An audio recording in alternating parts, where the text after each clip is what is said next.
yang ketika Andi membuka mata, di depannya sudah berdiri 2 ekor monyet setinggi manusia dengan mata merah begitu menakutkan. Kedua monyet itu mengaku utusan dari Raja Pesugihan Monyet untuk menjemput Andi. Yang ketika menghadap itulah Andi melihat di sebuah singgasana tahta terduduk monyet seukuran manusia. Bulunya semua berwarna putih. Namun yang aneh, bagian kepala monyet itu botak.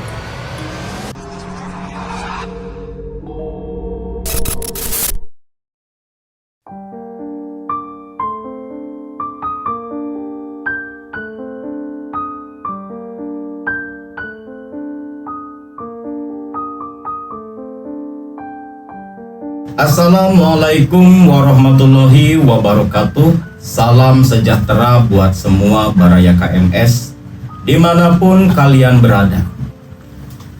Video kali ini adalah sebuah cerita kisah nyata yang terjadi beberapa tahun silam tentang seorang pengusaha pabrik kerupuk yang bangkrut dan rela menumbalkan ibu kandungnya sendiri untuk pesugihan yang dia jalani.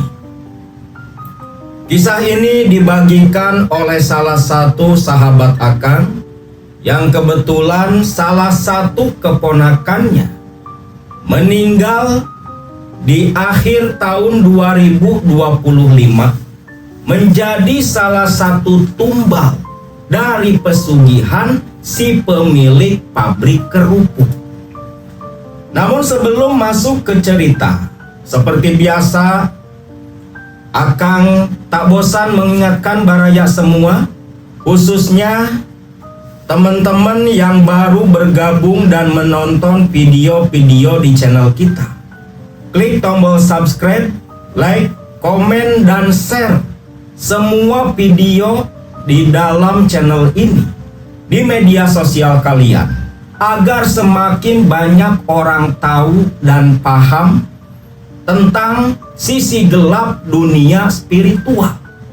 Jangan lupa pula klik tombol loncengnya agar Baraya semua tetap mendapat notifikasi video-video terbaru dari channel ini.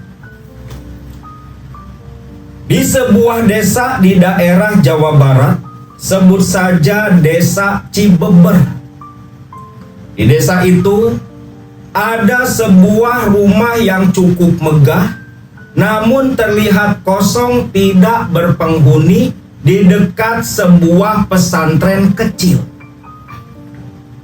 Rumah megah itu bukan sengaja dikosongkan atau tak dihuni, tetapi pemilik dari rumah itu memang punya tempat tinggal lain di daerah Jawa Timur, tepatnya di Kabupaten Situbondo, tempat dia merantau bertahun-tahun menjalani dan menjalankan sebuah usaha yang sudah berkembang begitu pesat. Kang Andi, seorang bos besar, pemilik pabrik kerupuk dan makanan ringan, mempunyai karyawan cukup banyak, hidupnya begitu mapan. Namun siapa sangka, di balik harta kekayaan yang dia punya, mobil-mobil mewah, rumah-rumah megah, karyawan yang begitu banyak, menyimpan sebuah misteri. Kekayaannya itu didapatkan dari hasil menggadaikan iman, dari hasil bersekutu dengan setan. Itu semua terbongkar oleh salah satu narasumber kita yang membagikan rahasia dari harta kekayaan, sumber kesuksesan Bos Andi. Mang Jono, salah satu baraya KMS, dan Akang cukup dekat pula dengan beliau. Beberapa waktu yang lalu, sebelum Akang mendatangi Mang Jono, awalnya Akang kedatangan salah satu sahabat Akang, seorang praktisi yang mengadu kalau keponakannya mati menjadi tumbal pesugihan. Kawan Akang ini namanya Mang Kosim. Nah, si Mang Kosim ini menceritakan apa yang terjadi kepada keponakannya. Dari awal sakit sampai 4 hari kemudian meninggal dunia tanpa penyakit yang bisa terdeteksi oleh pihak medis, ditambah dengan ciri-ciri di tubuh jenazah yang begitu mencurigakan. Menurut teman Akang ini, dari hasil tirakatnya dia, penerawangan atau sejenisnya, dia mengatakan kalau keponakannya mati jadi tumbal si Bos Andi, pengusaha sukses yang beroperasi di daerah Jawa Timur. Mereka masih tetangga dekat satu desa di Jawa Barat. Mendengar tentang nama Bos Andi, Akang jadi ingat dulu Akang pernah sempat cerita-cerita sama si Mang Jono dan menyinggung-nyinggung tentang sosok Andi yang katanya pernah datang ke Mang Jono minta ditunjukkan kemana untuk mencari pesugihan.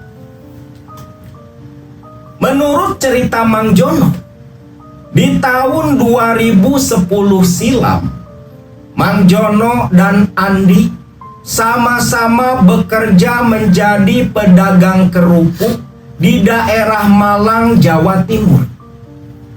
Dikarenakan berasal dari desa yang sama walau berbeda dusun tempat tinggal saja, Mang Jono dan Andi pun cukup akrab dan begitu dekat. Selama berjualan kerupuk di Malang, Andi yang dulu masih bujangan saat itu menjalin hubungan dengan seorang gadis pelayan rumah makan yang berasal dari daerah Situbondo. 3 tahun menjalani hubungan, akhirnya Andi pun melangsungkan pernikahan dengan kekasihnya itu. Dan pasca menikah, Andi memboyong istrinya tinggal di daerah Malang di sebuah rumah kontrakan. Di tahun pertama pernikahannya, ibu dari istrinya Andi meninggal dunia, yang menjadikan istri Andi satu-satunya pewaris harta kekayaan milik orang tuanya. Karena bapak dari istrinya Andi sudah bertahun-tahun lalu meninggal dunia pula. Nah, dari harta peninggalan almarhum mertuanya inilah Andi pun berniat membuka usaha pabrik kerupuk kecil-kecilan di kampung halaman sang istri. Hal itu pun Andi ungkapkan ke Mang Jono selaku orang yang cukup dekat dengan dirinya. Mang Jono ingat betul saat itu dia pulang jualan disuruh mampir ke kontrakannya Andi. Ada apa, Andi? Tumben-tumbenan nyuruh Mamang mampir. Ini, Mang, Andi mau minta pendapatnya Mang Jono. Pendapat apa?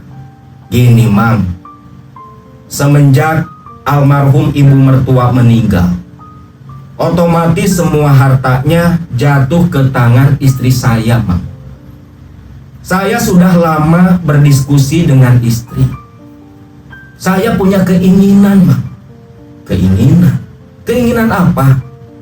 Itu, Mang, niat saya dan istri mau buka pabrik kerupuk kecil-kecilan, ya skala rumahan, di situ Bondo, di kampung halaman istri saya.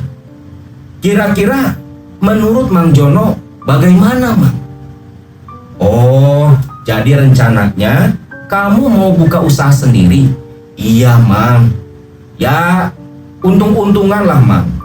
Daripada jualan kerupuk terus kan, masa seumur-umur hidup di bawah telunjuk orang. Mumpung ada modal, Mang. Nah, di sini Jono pun menasehati Andi, kalau mau buka usaha, sebaiknya perlahan-lahan saja. Jangan langsung bikin usaha besar menghabiskan modal. Yang intinya Jono pun ya mendorong Andi untuk bisa punya usaha mandiri. Mendapat dukungan dari Mang Jono, Andi pun memutuskan berhenti bekerja di pabrik kerupuk tempat dia mencari nafkah selama ini. Selepas keluar dari pabrik kerupuk,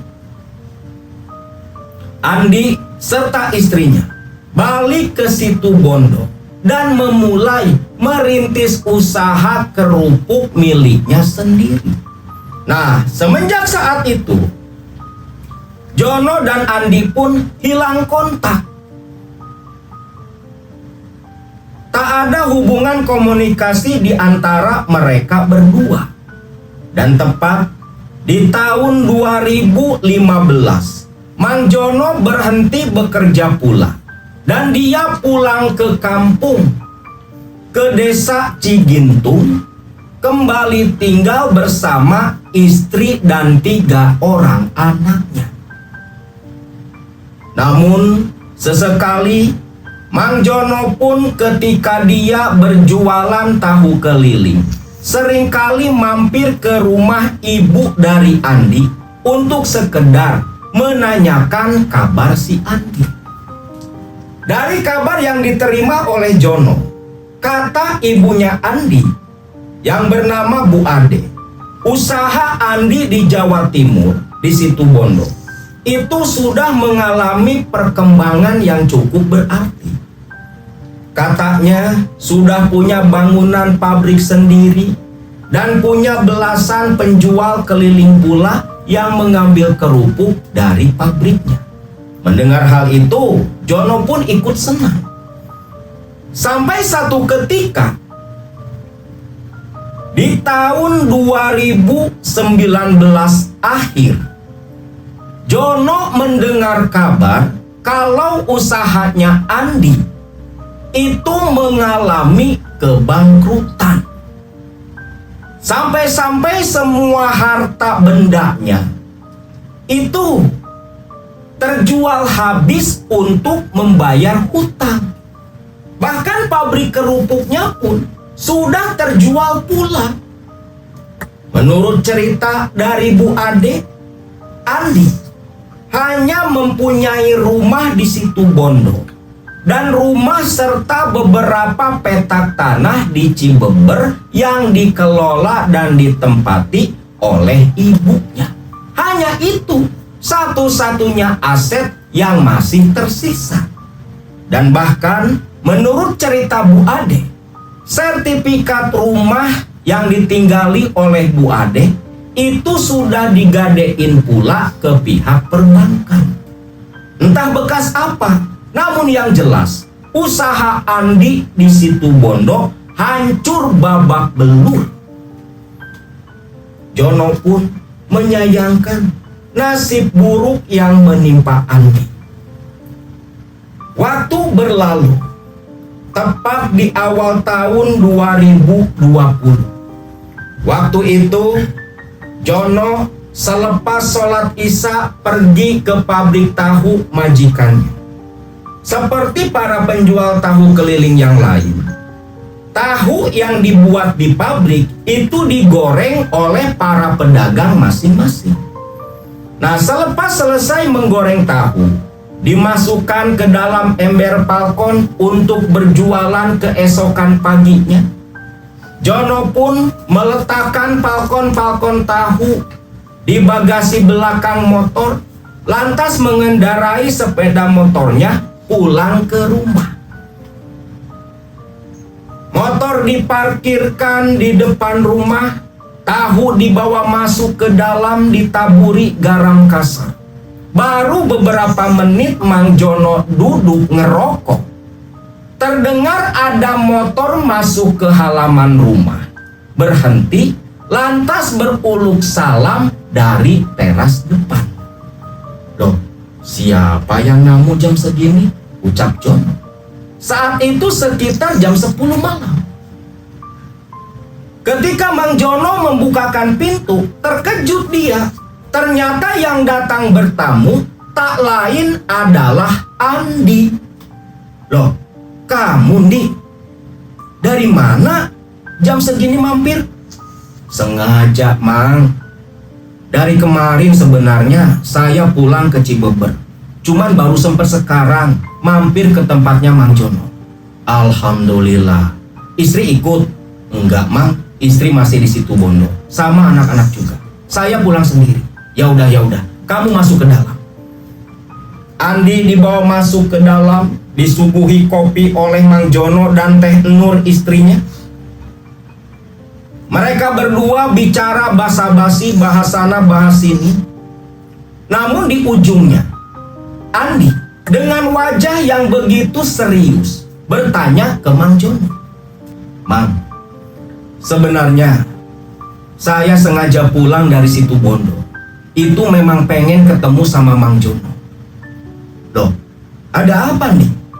Ini Mang, ada sesuatu yang mau saya tanyakan. Dan saya butuh arahan dari Mang Jono. Oh, ya tinggal nanya aja. Memangnya ada masalah apa? Begini Mang, mungkin Mamang sudah tahu lah kondisi kehidupan saya saat ini seperti apa. Saya hancur Mang, hancur. Harta habis, hanya sisa rumah. Rumah yang di Situbondo dan rumah yang di Cibeber yang ditinggali sama ibu. Cuman tinggal itu Mang, harta satu-satunya milik saya. Sekarang ini Mang, saya jadi pengangguran. Gak ada pekerjaan, gak ada usaha Mang. Ya Allah ya Robbi, kok bisa nih usaha kamu sampai hancur seperti itu? Ya itulah Mang, memang salah saya waktu di awal. Saya nikah lagi Mang, nikah lagi sama istri muda saya. Dan itu tanpa sepengetahuan istri saya Mang. Istri muda saya inilah yang menjadi penyebab kehancuran hidup saya Mang. Sudahlah Mang, gak usah dibahas lagi. Sakit Mang kalau ingat masalah itu. Ya sudah, lantas apa tujuan kamu datang ke tempat Mamang? Kalau memang sengaja dari Situbondo, hanya cuma bertemu dengan Mamang. Begini Mang, saya tahulah dari dulu sewaktu kita masih kerja bareng di daerah Malang. Mamang ini kan paling rajin tirakat, rajin ziarah, rajin mendatangi orang-orang pintar. Bahkan Mamang pernah bilang pula, Mamang ini sempat menjalani beberapa ritual pesugihan.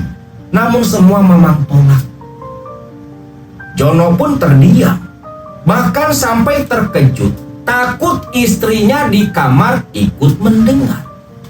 Mang Jono memang selama dia di Malang itu punya hobi mendatangi orang-orang pintar, tempat-tempat keramat untuk mencari pesugihan yang tidak beresiko.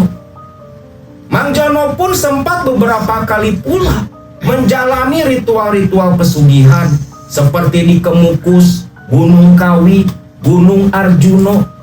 Keramat-keramat lain pun disambangi pula. Namun dari semua ritual pesugihan yang dia jalani, ternyata ada satu hal yang sama, di mana mereka tetap meminta tumbal nyawa manusia. Dan gara-gara perkara tumbal itulah Mang Jono pun menolak semua pesugihan yang sudah dia rituali. Dek, maksud kamu teh, kamu mau nyari pesugihan? Iya, Mang. Terus terang saja, saya sudah capek dikejar-kejar utang, Mang. Istri dan anak pun gak bisa tidur nyenyak.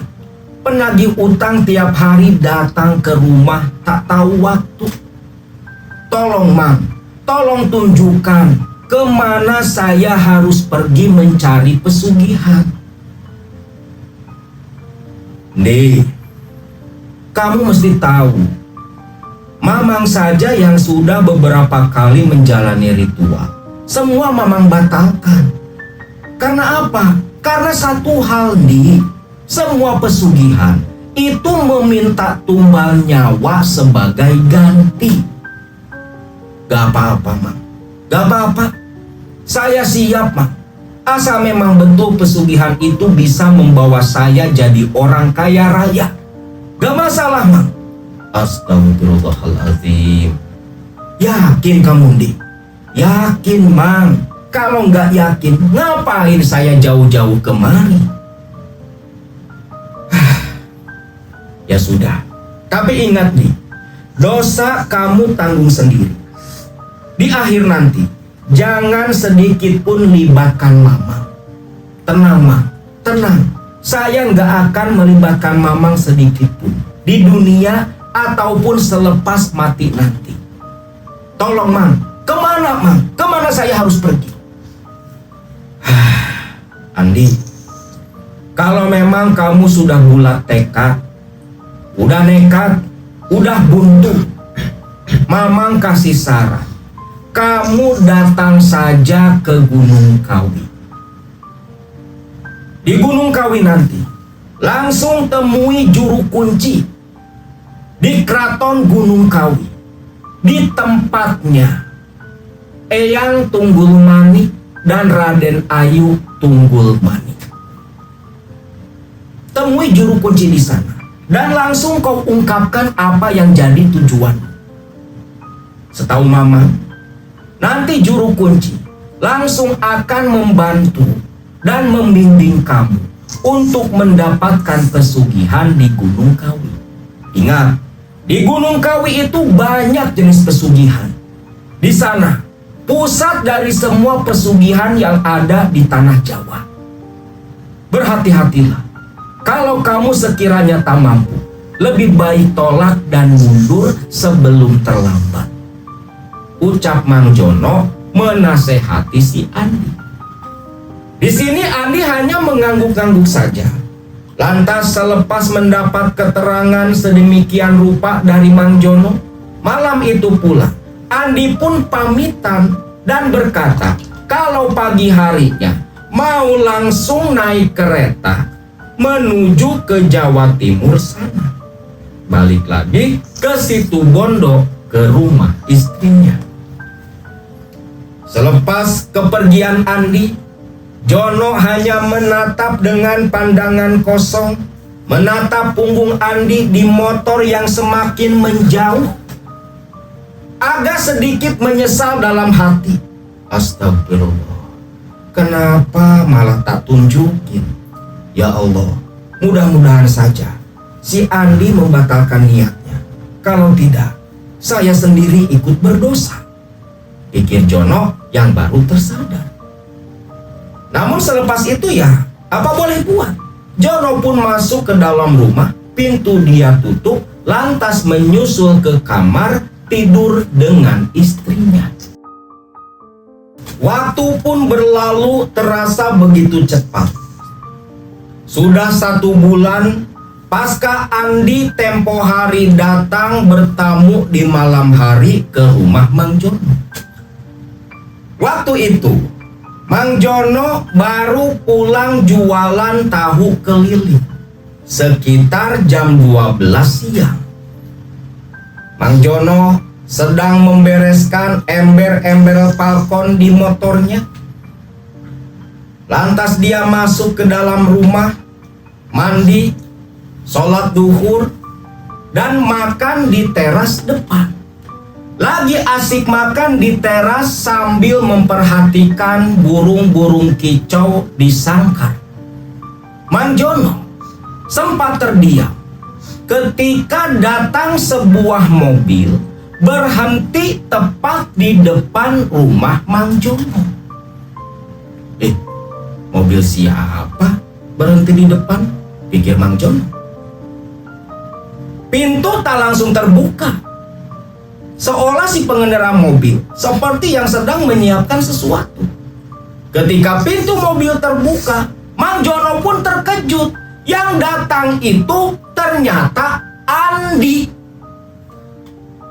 Waduh, si Andi udah bawa mobil. Dik, kamu itu teh? Iya, Mang. Siapa lagi atuh? Mang, bantu ini, nurunin barang, ucap Andi. Jono pun menyimpan piringnya, cuci tangan di ember, lantas menuju mobilnya Andi. Waduh, mobil baru nih, Di. Iya, Mang. Alhamdulillah, udah bisa beli mobil lagi. Ini semua berkat Mang Jono. Berkat Mang Jono? Maksud kamu? Nantilah, Mamang bakal tahu. Sekarang bantu turun ini, Mang. Ini saya bawa oleh-oleh dari situ Bondo buat Mamang sama si Teteh. Begitu bagasi belakang dibuka, tumpukan dus oleh-oleh dari Jawa Timur dibawa oleh Andi. Dus oleh-oleh pun diturunkan satu persatu dibawa masuk ke dalam rumah. Teh Nur istri Mang Jono tentunya begitu senang. Beda dengan Mang Jono, dia tahu roman-romannya. Sepertinya Andi sudah menjalankan apa yang dia sarankan. Maka ketika semua oleh-oleh sudah dimasukkan ke dalam rumah, Jono pun berkata ke istrinya, "Mah, bikinin kopi. Terus Mama di belakang aja. Bapak mau ngomong sama si Andi, penting." Iya, sebentar, bikin kopi dulu, ucap Teh Nur. Teh Nur pun bikin kopi, disuguhin ke ruang tamu, lantas ke dapur membuka semua dus oleh-oleh yang dibawa oleh Andi. Dik, sok jujur ke Mama. Jangan bilang kalau mobil itu hasil dari sana. Tahu-tahu aja, Mang. Memang betul, Mang. Mobil itu hasil sebagian kecil dari pesugihan yang saya jalani, Mang. Ngomong-ngomong, Di, siapa yang kamu tumbalkan?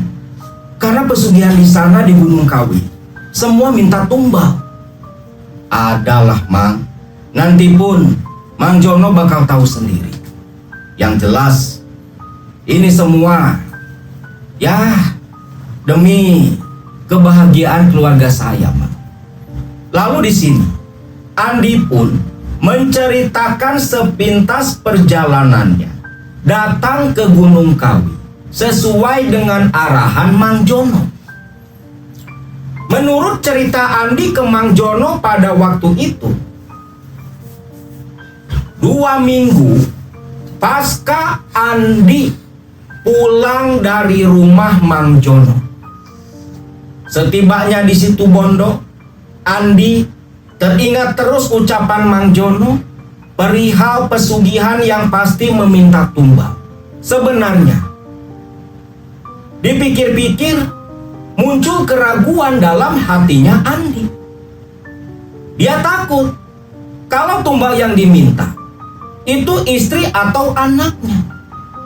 Buat apa harta kalau anak dan istrinya harus mati ditumbalkan ke setan pesugihan? Namun setelah cukup lama ditimbang-timbang, Andi pun memutuskan nekat.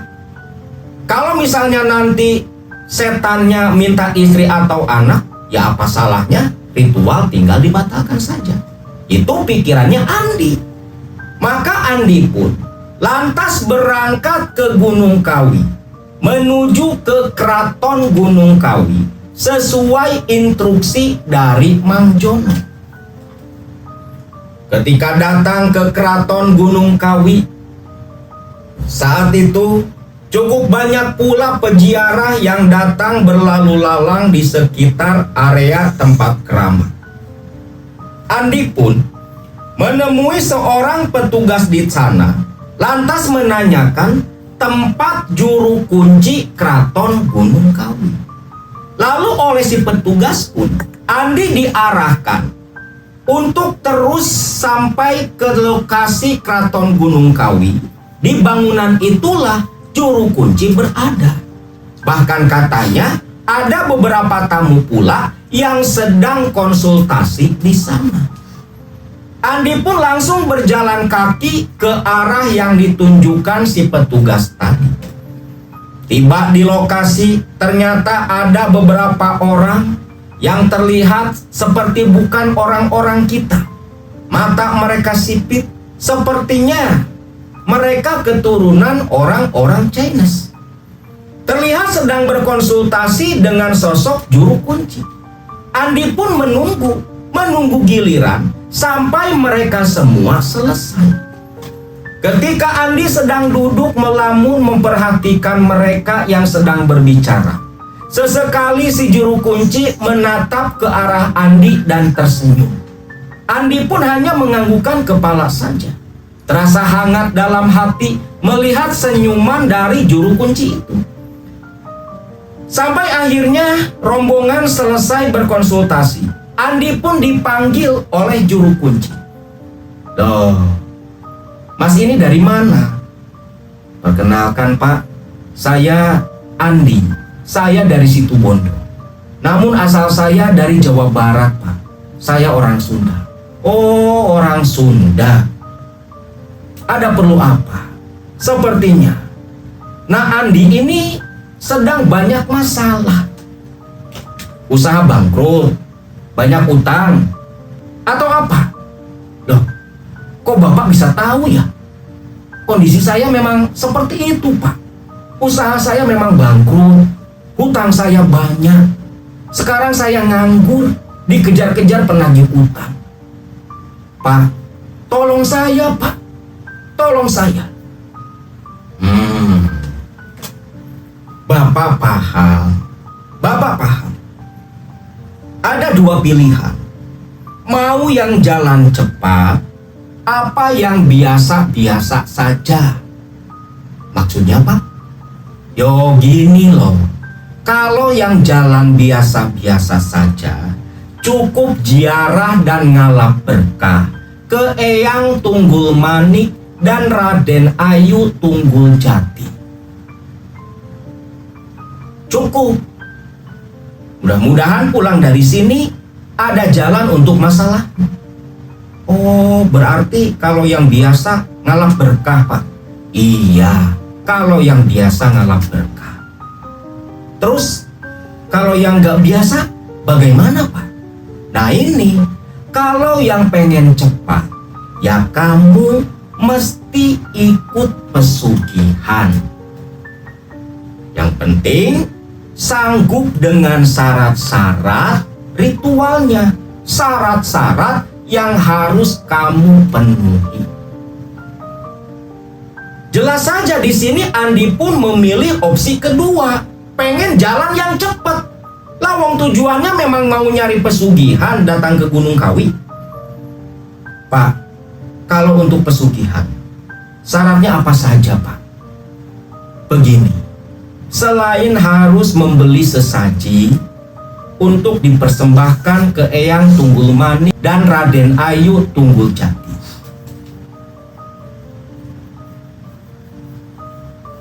nah Andi, kalau ingin cepat, harus menyediakan seekor kambing untuk disembelih, selamatan, nebus hajat keinginan. Nah Andi mangguk-mangguk. Lantas langsung saja Andi ini bertanya, Pak, begini sajalah Pak, kira-kira total semuanya berapa? Biar langsung saya sediakan uangnya.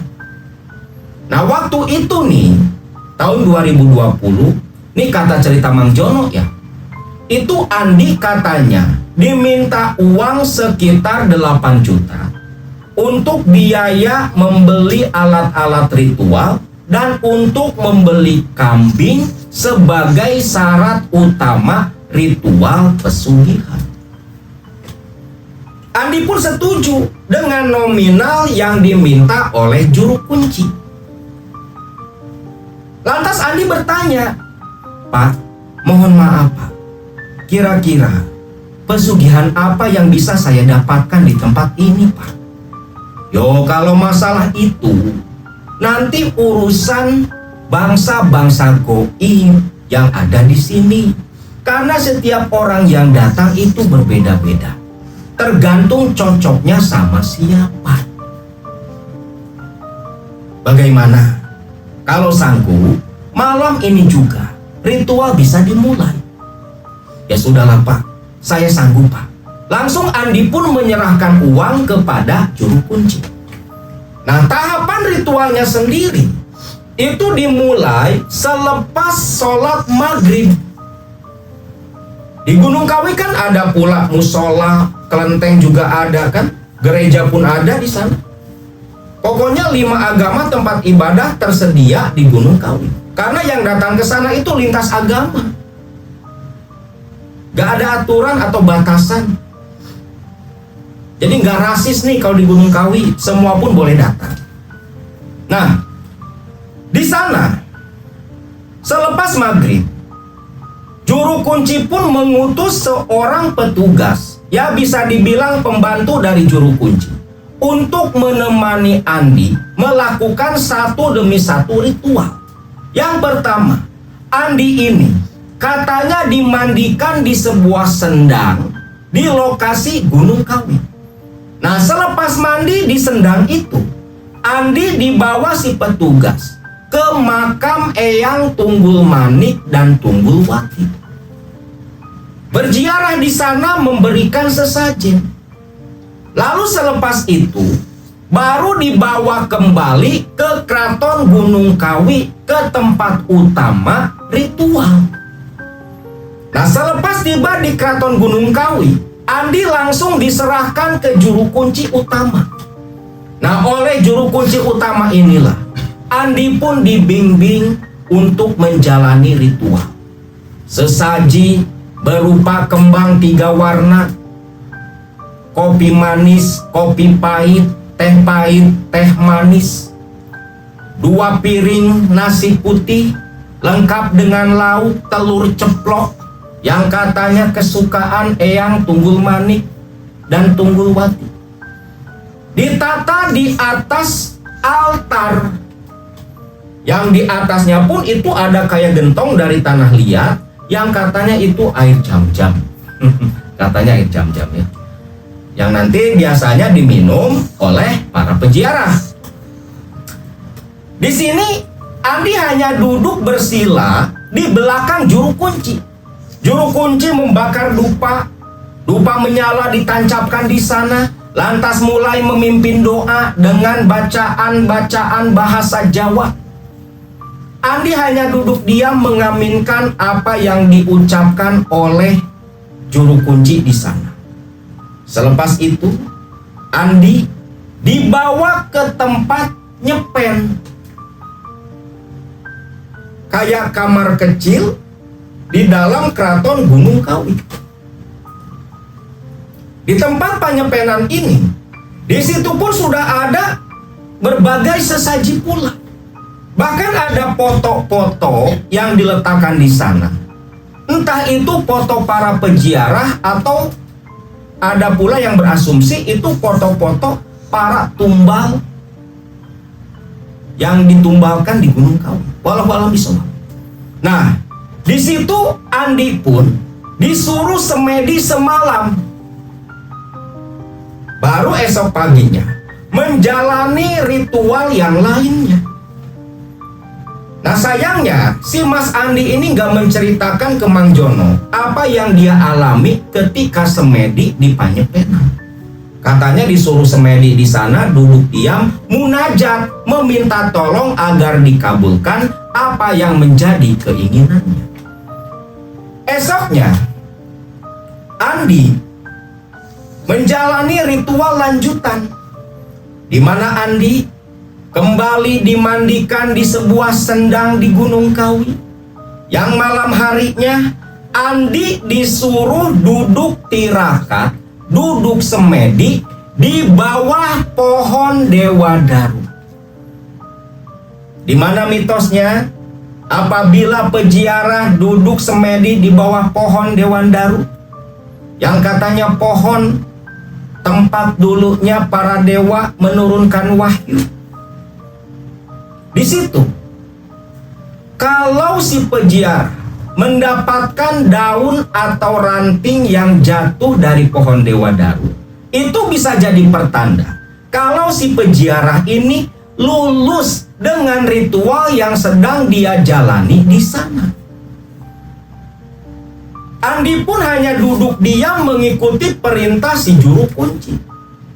Selepas Andi duduk semedi di bawah pohon Dewadaru, juru kunci sendiri, dia pergi yang katanya mau menyiapkan kambing sebagai ritual terakhir, ritual pesugihan yang sedang Andi jalani. Nah, di sini ketika semedi malam hari di bawah pohon Dewadaru, entah jam berapa, hanya dirasa sudah begitu larut malam. Entah dari mana muncul suara pekikan-pekikan monyet.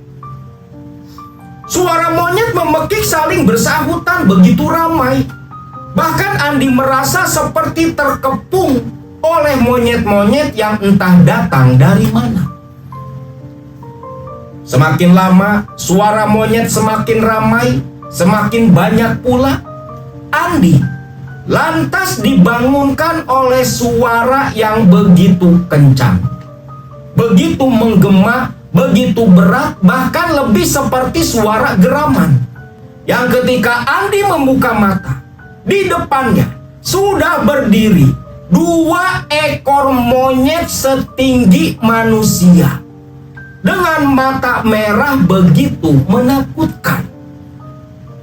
Kedua monyet itu mengaku utusan dari Raja Pesugihan Monyet untuk menjemput Andi.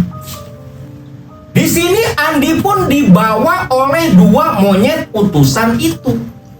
Andi nggak tahu dia mau dibawa kemana, karena dalam pandangan Andi gelap.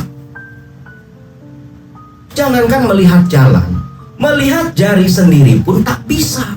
Namun yang jelas, Andi ini ternyata dibawa menghadap ke Raja Pesugihan Monyet. Yang ketika menghadap itulah Andi melihat di sebuah singgasana tahta terduduk monyet seukuran manusia. Bulunya semua berwarna putih. Namun yang aneh, bagian kepala monyet itu botak. Tak ada bulunya. Monyet itu memekik, menunjukkan taring, menggeram, menatap tajam ke arah Andi. Monyet itu pun memperkenalkan diri, bernama Prabu Ruwondo Seto. Atau kalau nama lainnya itu Prabu Rewanda Seta. Rewanda monyet, Seta putih. Inilah Prabu Ruwondo Seto, Raja Pesugihan Monyet. Memang ada dua monyet pesugihan yang akan tahu di Pulau Jawa. Yang pertama, pesugihan Wanaraseta. Wujudnya sama, monyet seukuran tubuh manusia, bahkan bisa lebih tinggi lagi sesuai keinginan mereka. Warnanya putih juga. Itu Wanaraseta. Nah, yang kedua, itu namanya Ruwondo Seto. Ukuran tubuh ya sama aja, bisa membesar, bisa mengecil. Namun bedanya, Ruwondo Seto itu pas bagian kepala botak plontos. Konon katanya, menurut kawan-kawan akang praktisi di daerah Jawa Timur, itu si Ruwondo Seto botak kayak gitu kan, itu karena banyak kutunya. Bahkan katanya, para pengikutnya dari bangsa manusia yang ikut pesugihan Ruwondo Seto pasti rambutnya penuh dengan kutu. Itu kata teman-teman Akang. Nah, di sini kontrak perjanjian pun terjadi antara Andi dengan Prabu Ruwondo Seto. Yang intinya Prabu Ruwondo Seto sanggup memberikan harta kekayaan kepada Andi. Namun dengan satu syarat, Prabu Ruwondo Seto meminta ibu kandungnya Andi sebagai tumbal pertama perjanjian mereka. Dalam kontrak perjanjian ini, Andi pun setuju. Karena dalam pikiran Andi, ibunya udah tua ini, gak ditumbalin pun bakal mati. Umurnya udah 60 tahunan. Daripada mati sia-sia, mending mati jadi tumbal. Ada jasa untuk anak. Itu pikiran nyelenehnya si Andi. Dengan entengnya Andi menyetujui ibunya dijadikan tumbal pesugihan. Prabu Ruwondo Seto pun tertawa terbahak-bahak. Bagus, bagus. Lalu Prabu Ruwondo Seto menggupaikan tangan. Dua monyet ponggawa pun datang mendekat ke arah Andi. Andi pun dibawa oleh mereka menuju ke sebuah ruangan. Andi nggak tahu itu ruangan apa. Pintunya begitu besar dan tinggi. Lalu salah satu penggawa monyet berkata, manusia, di dalam makanlah apa yang ada di sana. Semakin banyak yang kau makan, maka semakin banyak pula harta kekayaan yang akan kau terima, ucap si monyet penggawa. Andi pun hanya mengangguk saja. Ketika pintu dibuka, ternyata isi dalamnya itu penuh dengan aneka buah pisang. Dari mulai pisang yang kecil, pisang emas, cau muli kalau kata orang Sunda, sampai pisang raja, pisang tanduk pun ada. Pisang-pisang yang sudah semua matang begitu banyak di dalam ruangan. Nah, Andi disuruh makan sebanyak-banyaknya pisang yang ada di dalam ruangan itu. Makin besar dan makin banyak pisang yang dimakan, maka semakin banyak dan besar pula harta yang akan Andi terima. Kalau makannya pisang-pisang kecil kayak pisang emas, itu nanti rezekinya pun kecil. Dalam arti bertahap, nggak langsung blok. Nah, di sini sifat serakahnya Andi pun langsung muncul. Gak kepalang tanggung, pisang tanduk yang dia ambil. Lu bayangin, makan satu aja kenyang tuh. Lah si Andi di sini bisa makan beberapa buah pisang tanduk. Nah, disinilah perbedaan dalam ritual-ritual pesugihan. Kalau pesugihan babi ngepet, si pelaku ini dia nggak boleh makan makanan enak. Karena kalau sekali aja makan makanan enak, itu keluar ekor di belakang. Biasanya satu buku. Dan kalau pengen ekor itu hilang, si pelaku pesugihan babi ngepet harus makan cacing. Seperti layaknya seekor babi. Karena apa? Karena ketika ritual pesugihan, para pelaku pesugihan babi ngepet itu disediakan berbagai macam makanan-makanan yang paling enak yang ada di dunia manusia. Disuruh ngabisin makanan-makanan itu. Maka selepas jadi pelaku pesugihan, udah nggak boleh makan makanan enak sama sekali. Jadi sebenarnya mereka itu menderita, tak bisa menikmati hartanya. Nah, kalau pesugihan monyet Ruwondo Seto itu boleh makan makanan enak. Karena waktu di sana cuma disuruh makan pisang doang. Nah, selepas selesai Andi makan pisang sebanyak-banyaknya di dalam ruangan itu, sampai kelenger tuh si Andi. Andi pun ditarik keluar oleh dua monyet ponggawa, kembali dibawa menghadap ke Prabu Ruwondo Seto, di mana ketika berhadapan kembali dengan Prabu Ruwondo Seto, disitulah MOU terjadi, kontrak ditandatangan, kontrak darah, karena Andi harus melukai tangannya sendiri untuk menandatangani kontrak pesugihan antara dia dengan Raja Pesugihan Prabu Ruwondo Seto. Selepas kontrak terjadi, yang tak seperti apa bentuknya akan tak tahu, Andi pun kembali diantar pulang ke alam manusia oleh dua penggawa yang menjemput dirinya.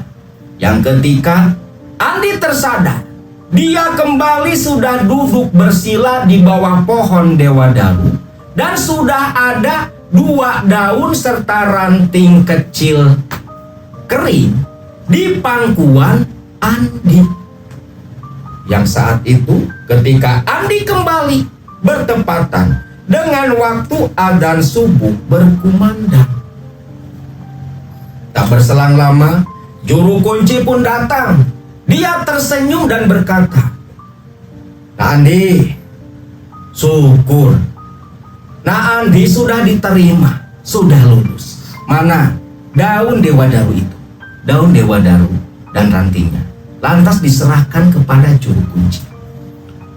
Hari ini Nak Andi, tinggal ritual yang terakhir. Kita akan sembelih kambing."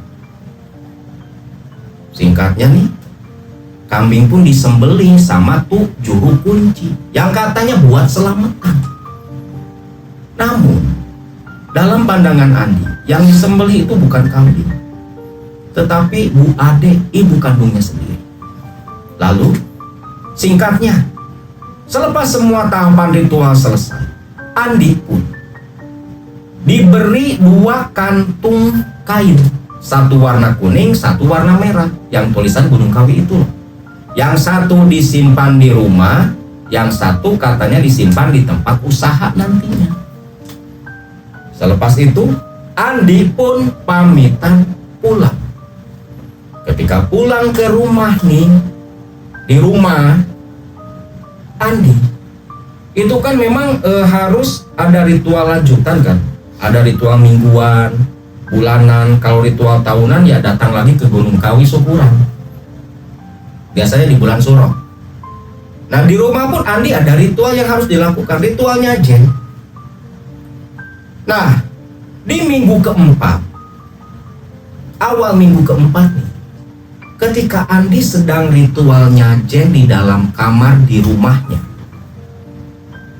tengah malam Andi yang sedang tertidur lelap terbangun karena mendengar suara pekikan monyet. Pekikan monyet begitu nyata di atap rumah Andi.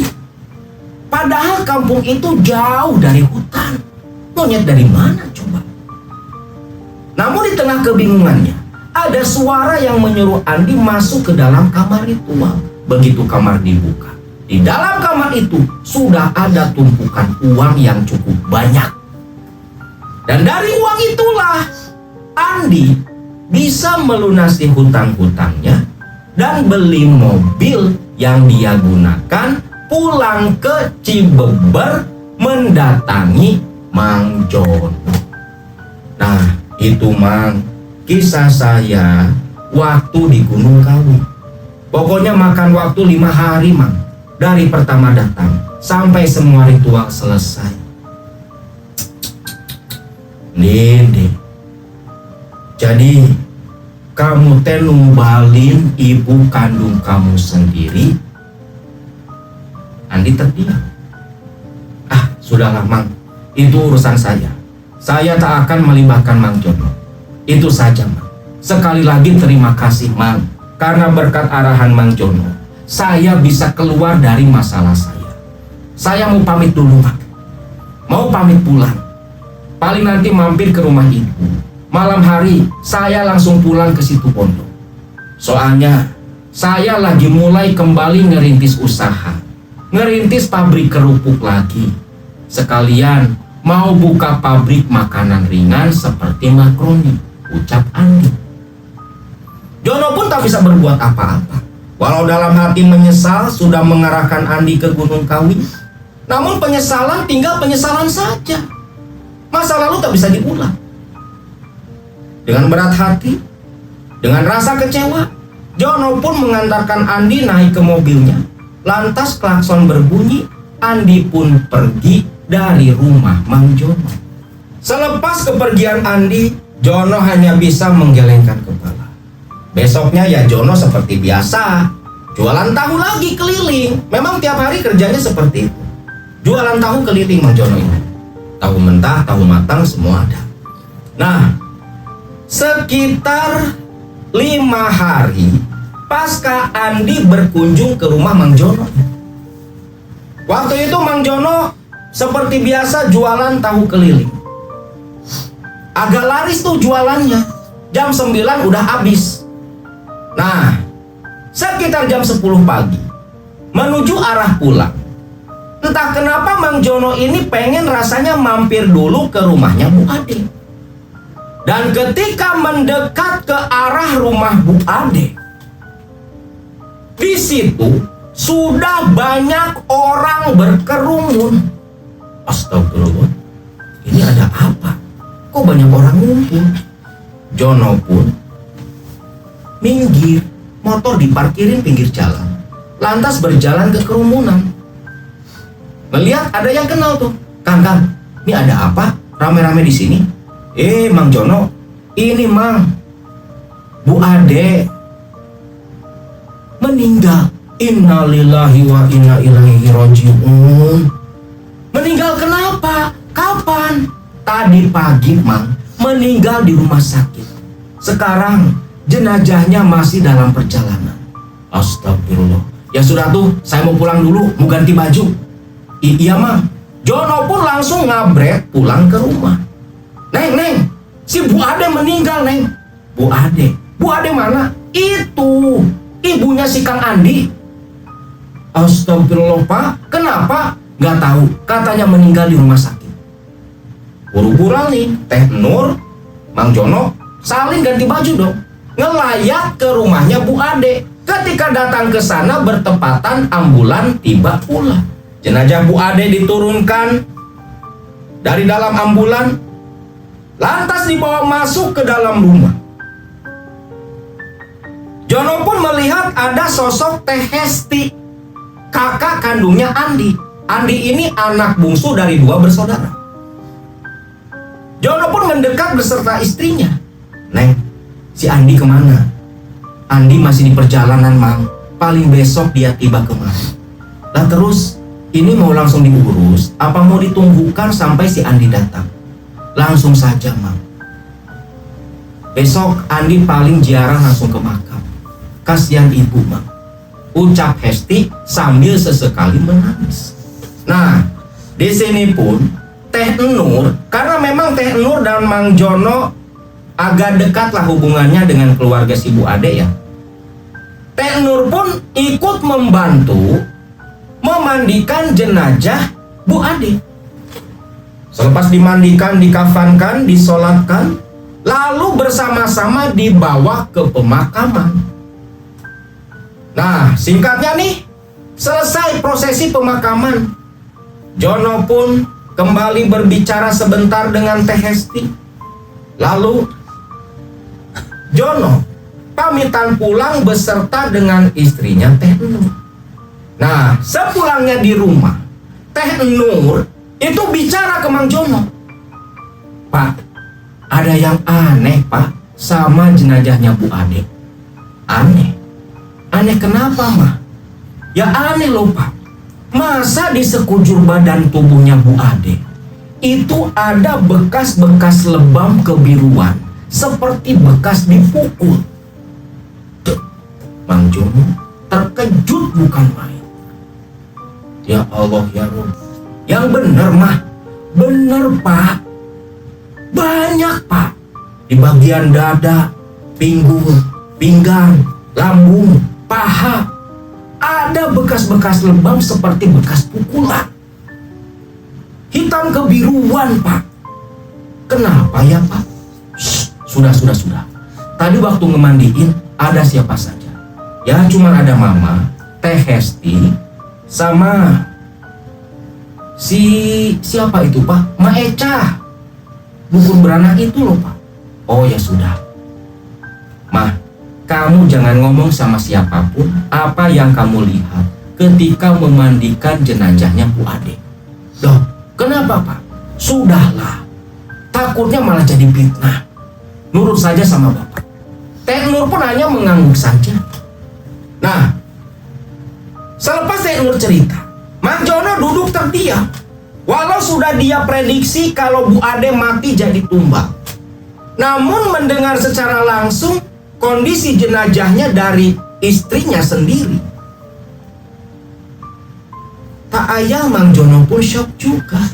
Terlebih lagi ketika tadi dia mendengar cerita dari Teh Hesti, yang dimana menurut cerita Teh Hesti, selepas pulangnya si Andi, yang waktu itu kan datang tuh mampir ke rumah Mang Jono. Nah, ketika si Andi pulang, besoknya Bu Ade waktu menjelang maghrib, ketika mengambil air wudhu di belakang rumah, dia sempat teriak karena melihat ada seekor monyet putih dengan kepala botak bergelantungan di dahan pohon jengkol. Nah, langsung sakit si Bu Ade ini. Dibawa ke rumah sakit, serang beberapa hari dan langsung meninggal dunia. Jelaslah di sini, Bu Ade memang dijadikan tumbal pesugihan oleh Andi, anak kandungnya sendiri. Namun Jono memilih diam. Sampai selang 1 bulan kemudian, pasca kematian Bu Ade, memang tuh Andi yang tadinya usahanya mau bangkrut kan, udah bangkrut, bukan mau bangkrut lagi, usahanya udah bangkrut, itu langsung bangkit kembali. Dari yang habis-habisan, gak punya apa-apa, tinggal punya rumah doang, bisa kebeli lagi apa yang dulu sempat dijual, bahkan bertambah. Bukan hanya punya pabrik kerupuk, tapi punya juga pabrik makanan ringan seperti makaroni dan sejenisnya. Karyawannya pun banyak. Bahkan saking banyaknya, Andi pun merekrut karyawan dari Cibeber. Banyak tuh warga Cibeber, tetangga-tetangga Kang Andi, yang ikut bekerja di situ Bondo di tempat Kang Andi. Namun ya itu, kata para karyawannya, walaupun kaya raya banyak harta, Andi ini pelitnya bukan main. Uang 500 perak aja dihitung. Ya karena itu semua kan memang termasuk salah satu syarat yang harus dipenuhi oleh pelaku pesugihan. Gak boleh yang namanya sodako, gak boleh. Dan di pesugihan Ruwondo Seto ada satu hal yang paling nyeleneh yang harus kalian ketahui. Di mana para pelaku pesugihan monyet putih Ruwondo Seto itu yang namanya buang air besar, dia nggak boleh cebok pakai air, tapi ceboknya harus pakai daun. Pakai tisu pun nggak boleh, ceboknya harus pakai daun, layaknya seekor monyet. Nah itu kisah dari Kang Andi. Namun satu lagi cerita dari kawan Akang Mang Kosim yang praktisi itu, yang katanya ponakannya meninggal di tahun 2025 jadi tumbal pesugihannya Kang Andi. Nah, di Cibeber, di kampung tempat tinggal Kang Andi, rumah almarhum ibunya direhab, direnovasi jadi rumah mewah 2 lantai. Namun sayang jarang ditinggali, hanya ditempati ketika Kang Andi pulang kampung saja 1 tahun sekali. Nah, rumahnya ini kan di pinggir jalan, halamannya cukup luas. Sebagian halaman yang di pinggir jalan itu dibangun jadi sebuah pom mini. Yang pom mini ini pun disewakan ke orang lain oleh Kang Andi. Waktu itu sebut saja namanya Kang Sule, keponakan dari Mang Kosim, berminat menyewa pom mini milik Kang Andi. Waktu itu Kang Andi menawarkan harga sekitar 3 juta. Namun pada akhirnya deal di angka 2.400.000. Langsunglah pom mini itu pun disewa oleh Kang Sule. Nah, Kang Sule ini kerja nungguin pom mini itu dari pagi sampai jam 9 malam. Selepas tutup pom mininya, Kang Sule ini biasanya ngojek. Nah, satu ketika sekitar sudah 4 bulanan menyewa mengontrak pom mini milik Kang Andi. Seperti biasa jam 9 malam Kang Sule tutup. Pom mininya digembok pakai rantai. Dia pun langsung menuju ke rumahnya Cek Tini, seorang tukang jamu keliling di daerah pasar. Nah, waktu itu Cek Tini minta diantar ke pasar untuk mengambil barang belanjaannya yang tertinggal. Diantarlah tuh sama si Kang Sule ini. Namun ternyata setibanya di pasar, si Cek Tini ini bukannya ngambil barang belanjaan, justru malah ketemuan sama kekasih gelapnya. Lah, si Kang Sule selaku tukang ojek ya bodo amat lah. Waktu itu dibayar 100.000, rokok 2 bungkus sebagai buat tutup mulut. Kang Sule pun main dulu di daerah kota, barulah sekitar jam 11 malam meluncur pulang ke rumah. Di perjalanan pulang, tepat di sebuah tikungan menuju ke arah pom mini yang dia sewa, Kang Sule bawa motor agak pelan tuh. Namun ketika membawa motor, bulu kuduknya tiba-tiba meremang. Awalnya tak terlalu dipedulikan. Namun baru beberapa meter, Kang Sule mendengar suara pekikan monyet. Yang ketika Kang Sule menoleh, dia terkejut. Motor terjatuh. Kang Sule sampai terpental ke selokan, kaget melihat ada seekor monyet berwarna putih dengan kepala botak sedang bergelantung di dahan pohon kelapa. Saking ketakutannya, rasa sakit akibat terjerembab ke dalam parit kecil, Kang Sule langsung benerin motornya. Motor diselah, ngabret tunggang langgang pulang ke rumah. Jalan ke rumah Kang Sule itu melewati jalan P2KP. Yang kiri kanannya tuh kebun-kebun warga.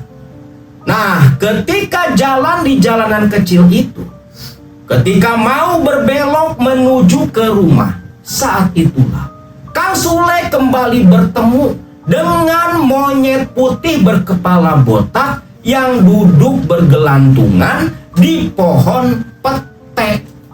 Melihat itu, Kang Sule betul-betul ketakutan. Motor dibawa ngabret, tiba di depan rumah, motor langsung dia jatuhkan. Kang Sule lari, langsung mendobrak pintu rumah. Dia dobrak pintu sampai terjungkal ke ruang tamu. Istrinya pun terbangun kaget. Loh Kang, ada apa Kang? Kok dobrak pintu? Kenapa? Terlebih melihat wajah Kang Sule ini sudah pucat pasi. Sule pun cerita, dia mengaku melihat dan diikuti sosok monyet putih berkepala botak. Ya Allah Kang, kok bisa akan ketemu sama yang begituan? Baru ngomong kayak gitu, terdengar suara pekikan monyet di luar rumah. Dan ketika istri Kang Sule menoleh, monyet itu berdiri di halaman depan rumah mereka. Sontak istrinya Kang Sule menjerit, pintu langsung ditutup, dikunci dari dalam. Istri Kang Sule beserta Kang Sule pun lari ke dalam kamar. Mereka menggigil ketakutan. Namun makin lama, seolah monyet itu sudah pergi. Situasi sudah terasa kembali sepi tenang, Kang Sule pun memberanikan diri keluar menuju ke kamar mandi. Maksudnya mau mandi bersih-bersih badan. Tapi baru saja membuka pintu mandi, Kang Sule pun menjerit ketakutan. Sosok monyet putih sudah berdiri di dalam kamar mandi Kang Sule. Di tengah ketakutannya, Kang Sule kakinya terpeleset, akhirnya jatuh. Yang jatuhnya itu menimbulkan suara cukup keras disertai jeritan yang membuat istri Kang Sule pun lari ke kamar mandi dan melihat Kang Sule sudah dalam kondisi tak sadarkan diri di lantai kamar mandi. Istri Kang Sule pun teriak meminta pertolongan. Para tetangga berdatangan. Sule pun langsung dilarikan ke rumah sakit. Karena tak karena tak mau tersadar sama sekali. Setibanya di rumah sakit, dibawa masuk ke IGD. Dokter jaga langsung periksa. Sule pun langsung dapat kamar inap. Ketika Sule terbangun di kamar inap, saat itulah hal aneh terjadi. Ketika terbangun di kamar inap, kamar perawatan, Kang Sule mendadak lumpuh dari bagian pinggang ke bawah. Tak bisa digerakkan sama sekali. Sontak hal itu membuat keluarga yang ada di sana semua kebingungan. Bahkan dokter yang memeriksa pun itu tak menemukan keganjilan apapun. Kondisi Kang Sule ini normal, gak ada penyakit apa-apa. Dokter juga bingung kok bisa dari pinggang ke bawah mendadak lumpuh. Sule pun dirawat di rumah sakit. Waktu kejadian, Sule ketemu sama monyet putih, monyet Ruwondo Seto, itu malam Kamis Wage. Dan hari Sabtunya, Mang Kosim pun dijemput. Karena Mang Kosim memang tinggal berbeda desa dengan si Sule. Dijemput ke rumah sakit. Karena Sule setiap tengah malam seringkali mengerang-ngerang, kadang menjerit-jerit ketakutan. Bahkan sesekali matanya suka melotot seperti menyaksikan sesuatu yang menyeramkan. Dan ketika Mang Kosim datang ke rumah sakit Sabtu malam minggu itu, dia pun terkejut melihat kondisi Sule yang begitu payah. Setiap kali ditanya, jawabannya gak nyambung. Namun selalu bilang ada sosok menakutkan yang mengajak dirinya pulang. Akhirnya tepat tengah malam, ketika Mang Kosim terjaga menunggui Kang Sule di dalam ruangan, Mang Kosim merasakan ada yang tak wajar dari arah kamar mandi. Ketika dia mendekat ke arah kamar mandi, saat itulah Mang Kosim menyaksikan ada seekor monyet putih berdiri di sudut kamar mandi ruang perawatan Kang Sule. Dan ketika subuh harinya, Kang Sule pun sakaratul maut dengan mata mendeli ketakutan, meronta-ronta. Namun pada akhirnya nyawanya pun tak tertolong lagi. Kang Sule hari Minggu meninggal dunia. Yang selepas meninggal, jenazahnya langsung dibawa pihak keluarga ke rumah di Cibeber. Kang Sule pun dikebumikan. Dan selepas kematian Kang Sule, Abah Dinta, sosok sesepuh yang mentalkin, ngurebgen di bawah liang lahat. Selepas selesai pemakaman, dia berkata kepada Mang Kosim, "Sim, karunya si Sule, paeh kasaran, aya nu nyulurkeun batur." Yang artinya, kasihan si Sule, mati kasaran, ada yang menumbalkan orang lain. Mang Kosim pun paham, namun karena keterbatasan ilmu, dia tak bisa berbuat apa-apa. Dia pun tahu Sule memang mati jadi tumbal pesugihan. Namun waktu itu Mang Kosim belum tahu pesugihan apa yang mengambil nyawa keponakannya. Sampai beberapa bulan kemudian, Mang Kosim datang ke Akang. Dia cerita apa yang menimpa keponakannya. Ketika mendengar bertemu monyet putih kepala botak sebelum sakit dan meninggal, Akang pun mengambil satu kesimpulan. Mereka mati jadi tumbal pesugihan monyet putih Ruwondo Seto dari Gunung Kawi. Nah, itulah kisah tentang pesugihan Ruwondo Seto, monyet putih dengan ciri kepala botak, yang dilakukan oleh seorang bos besar pemilik pabrik dan usaha yang begitu pesat di daerah Jawa Timur, yang tega menumbalkan ibu kandungnya sendiri, karyawan, bahkan orang yang mengontrak komini miliknya pun tak luput pula jadi tumbal keserakahannya. Dan hingga saat ini Kang Andi masih hidup, masih bergelimang harta. Dan konon katanya menurut kabar yang beredar, setiap tahun sekali selalu saja ada karyawannya yang meninggal dunia. Wallahu alam, itulah kisah yang bisa Akang bagikan untuk kalian semua.